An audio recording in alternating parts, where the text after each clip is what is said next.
I rise today in strong opposition to Senate Bill 1171, in solidarity with the hundreds of thousands of people that supported the original initiative.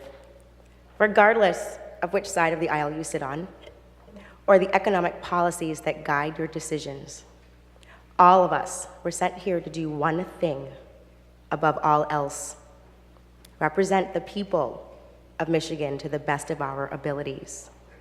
And the fact of the matter is, the people have already spoken on this matter. As we've heard today, hundreds of thousands of people across Michigan joined together, exercised their constitutional right, and wrote a law. And in doing so, they told us all a few things. They told us they are tired of being forced to live paycheck to paycheck, as we've heard admirably enumerated by the good woman from this 37th district.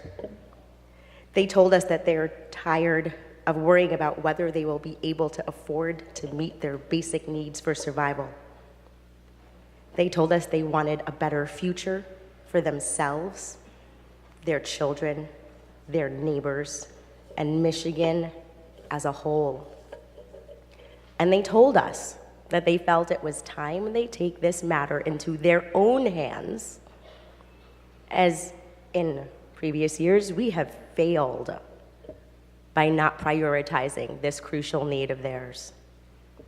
And just when it looked like their needs would be addressed, after they had taken all of the necessary steps and worked so hard to accomplish what they did, their voices are now on the verge of being silenced.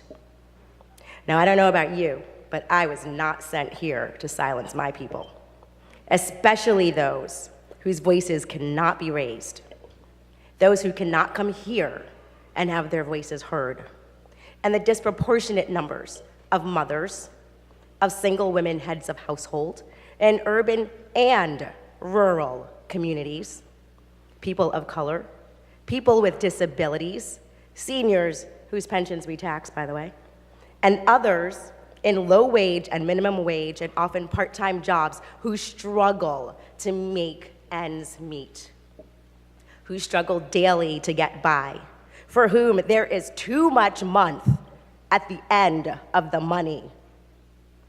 The very same people who members here have sometimes vilified for needing public assistance, not because they are lazy or don't work hard enough, but because they don't earn enough to feed their families.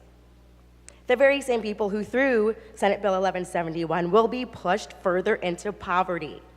That's today's 21% of the population of Michigan.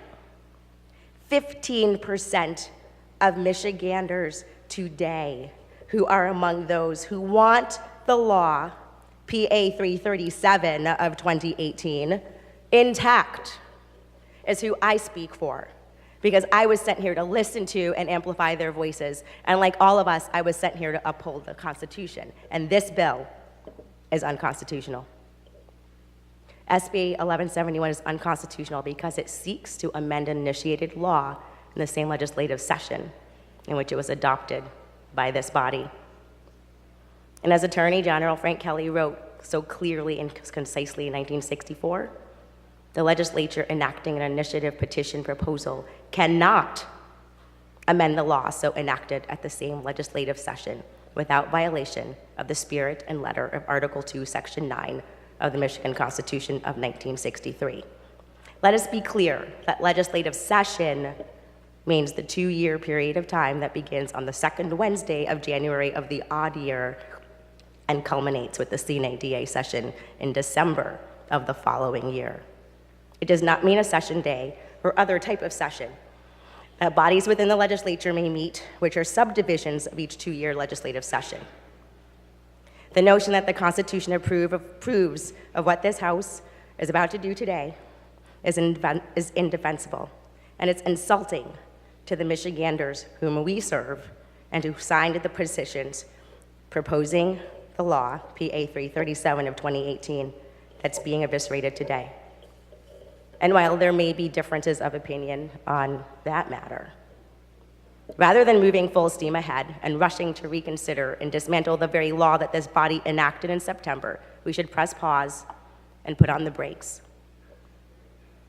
If the language was good enough to vote on and adopt as law earlier this year, why reconsider it now?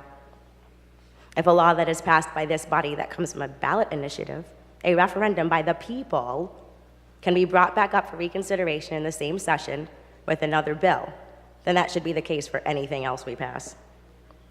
And while I've known that this was a possibility ever since proposals passed the House back in September, I held out hope. I held out hope that some might have a change of heart and recognize that what is being done today is wrong.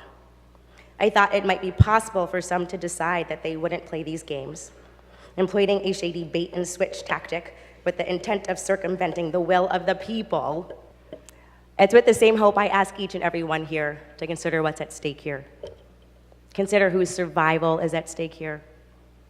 If we go through this, how can we continue to ask our constituents to trust us?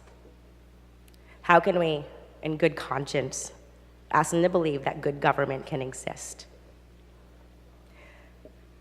This bill will destroy the already fragile trust that exists between this body and the people. And I urge you all to consider the economic harm to the people and the shameful message that we would be sending to the citizens across the state, the people that we serve, should this bill pass. If you feel as I do, your conscience, your compassion, your service to our most vulnerable people would allow you no other choice than to vote no on this bill.